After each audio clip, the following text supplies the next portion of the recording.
Okay, video 2 is coming up here, a little bit lighter than video 1. So the first one says, is the pair of objects congruent? If they are, describe the composition. So I look at these two puzzle pieces. They look congruent, same size, same shape. The issue, though, is that they're facing different directions, right? This piece of the puzzle is facing this piece. They need to be going the same direction. So I think that if I take the first one and flip it, it'll map it right onto the other one. So again, map onto the other one means lands on it. So I think if I draw a vertical line of reflection straight down in between these, I'm going to call that line L. If I took this first one and reflected it across that line, they would map right on top of each other. So yes, they are congruent, which means I would just have to reflect across this line L. Number 2 here, right? So if you look at these two objects, right, they look oriented the same way, right? They're both corners of like a door molding or a window molding, right, in your house. So I could easily just slide this figure over here using a translation. But here's the issue. Are these two pieces congruent?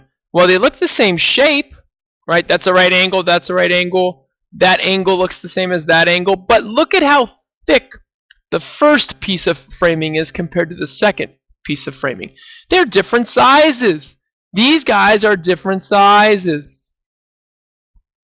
And because they're different sizes, they are not congruent.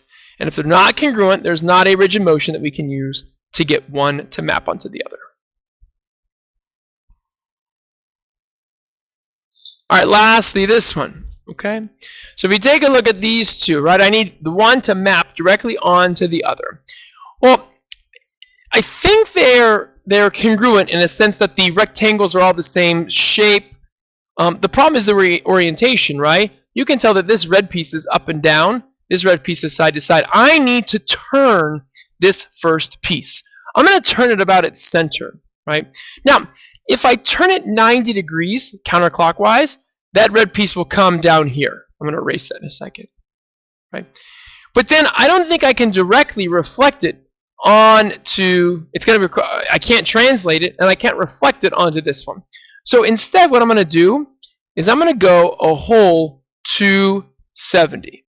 What's going to happen here is that this red piece would come down here, then would come up here, so it would be down here 90, and then up here to 180, and then would come right here to 70. This blue piece that's next to it would be right here.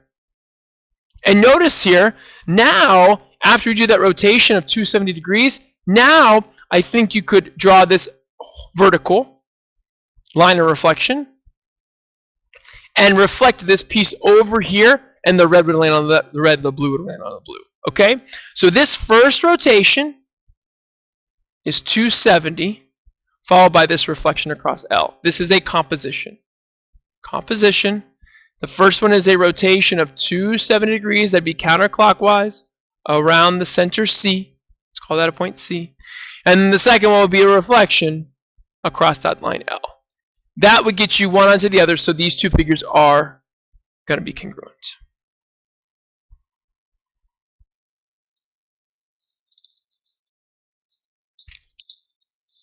Okay, last but not least here, number 5 says we're going to apply congruence. A boat builder plans to connect two pieces of wood using a puzzle joint as shown, right? For a successful joint, each piece must be congruent. Given unit A, well, composition of rigid motions maps A onto B, right? So if we look here, okay, it shows you over here, this is important. The distance between these parts that shine out here, the parts that jut out, is 1 unit. Okay? So if we come here, that's this piece to this piece. So this distance, I think, is 1 unit. Well, if you look, these two A and B pieces look exactly the same. It's just A is above B. So if I want to map A onto B, I think I just have to take A and slide it down, right?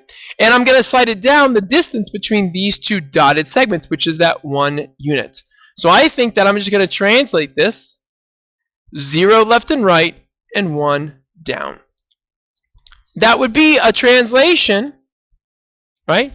That would move this part, this piece A, down to piece B. Straight down.